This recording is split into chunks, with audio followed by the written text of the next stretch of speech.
Dr. Everett, members of the Commission, it's an honor to testify today before an organization dedicated to public service. My name is Dave Sherman. I've been an ICU nurse for almost 20 years, certified in my specialty and in subspecialty, some of my work having been published in peer-reviewed journals in my field. I will summarize my testimony as I was unaware of the 3-minute limit, and I will make my written testimony available to you immediately thereafter. Thank you so much. An important addition to the regulations, I think, to make the law at all workable would be to specify that retaliation against staff nurses who advocate one-to-one status against management or who testify at these and similar hearings is forbidden and punishable. As I see it, the acuity tool will be most specifically governed by 8.07 number 4. ICU level care continues to evolve, demanding more time from nurses as it does, almost as I speak. I want to make clear at the outset that the evolution that I will discuss here is a good thing. We see better patient outcomes from the examples that I'll use, and I hope the Commission will support it in every way. There is an increased amount of time that is pulling nurses away from various important critical care tasks that is in the low-tech field. I'm talking about assistance of daily living. I'm talking about mobility. Mobility is something that is shown to result in better outcomes in a bunch of different ways. Assisting patients with a bath. The bath is now much more complicated now that we use antiseptic bathing techniques. And it can require 35 to 40 minutes of a nurse's time to help a total assisted patient.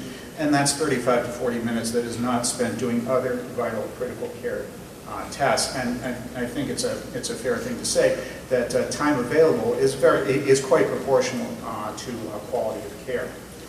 Family support is another issue that has emerged much more greatly in the years that I've been in the field. Stability and acuity are not the only patient determinants of staff availability and for emergent situations. Patient advocacy, family support, infectious status. We're spending more time than we used to because of the prevalence of the increased prevalence of C. diff, MRSA, the newer carbapenem-resistant Enterobacteriaceae. Doing more hand hygiene and barrier precautions. The tool, I think, should capture these, and I think that 8.074 really does not necessarily do that. Lastly, regarding 8.07, of all the body systems mentioned, the vascular is omitted, thus missing the acuity of patients who may have stable cardiac systems, cardiac is mentioned in it, but require frequent vascular checks due to fluoroscopic intravascular procedures. Acuity tools should be required to include the vascular system as well as the psychosocial system, and I think it's also reasonable to include substance abuse issues here too. 8.10's reporting requirements should legitimately also require reporting on disagreements on staffing between assigned staff nurses and nurse managers and how they were resolved, preferably instance by instance as opposed to statistical form for better data accessibility. Consistent with the factor of family-centered care, it would be appropriate to require that the statutory staffing requirements would be posted in family waiting areas, and perhaps even in patient rooms, and I think that addresses the concern addressed by Ms. Raposa earlier. Lastly, my reading of Statute 111 MGL 231 is that it is in effect now, even while these regulations are being drafted. I hope that the Commission can issue guidance to this effect to hospitals. I'd like to thank the Commission for the public service they provide and for hearing my testimony today. I mentioned a moment ago my hope that the Commission will support the evolution of critical care nursing that I described, and keeping the new and important safe staffing law solid would be part of that support. I hope the changes that I recommend springing from my perspective in the trenches will be adopted in order to do so. And I'm happy to answer any questions that you might have. And I know there were a lot of questions about QuadraMed. I'm a daily user of QuadraMed, and if you have any questions specifically about that, I'd be happy to answer those as well. Thank you so much. Any, Paul? Just one quick comment. I appreciate it. I guess it underscores a lot of the comments today about the limits of the acuity tool. I think back to my mother's last hospitalization, which included an ICU stay before she died. And if one of my siblings was in the room, you probably needed 3 ICU staff nurses, in there, not because of the patient, but because of the family member. So it just underscores for me because of I felt like there was own anxiety about what was going on. So it underscores for me that the tool, has its limits potentially in terms of really knowing at any given moment what the needs are. So I appreciate sort of the breadth of your comment.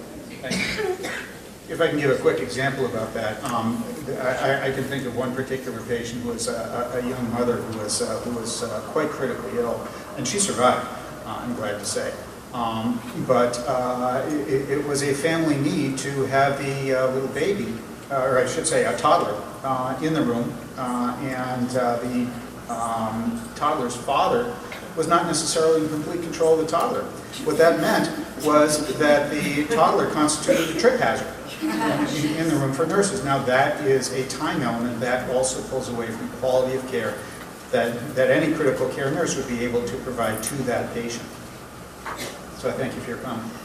Mine is a quick question because we're short on time, but you say you're a regular user of QuadraNet, and so my question is it used just for patient assignment? Is it used as part of the patient's medical record in terms of documenting what happened with those patients? Because this was an earlier conversation that we had, and I haven't heard it come up again, is when should these tools somehow be part of a medical record?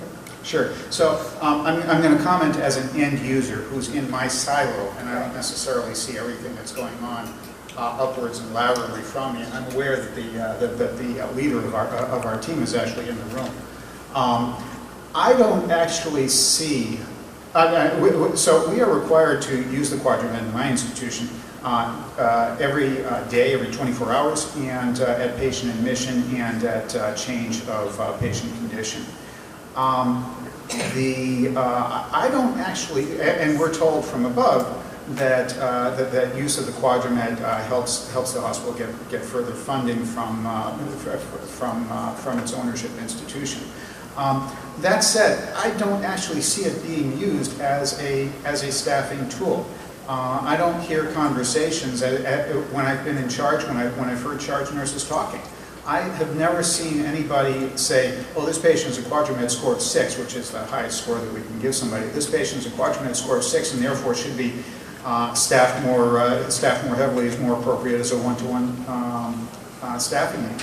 I do see staffing decisions being made as, well, this patient's on an Ativan drip, needs one-to-one. This patient is receiving CVVH, continuous venous hemodialysis, needs one-to-one staffing. But I never hear QuadraNet come into the conversation.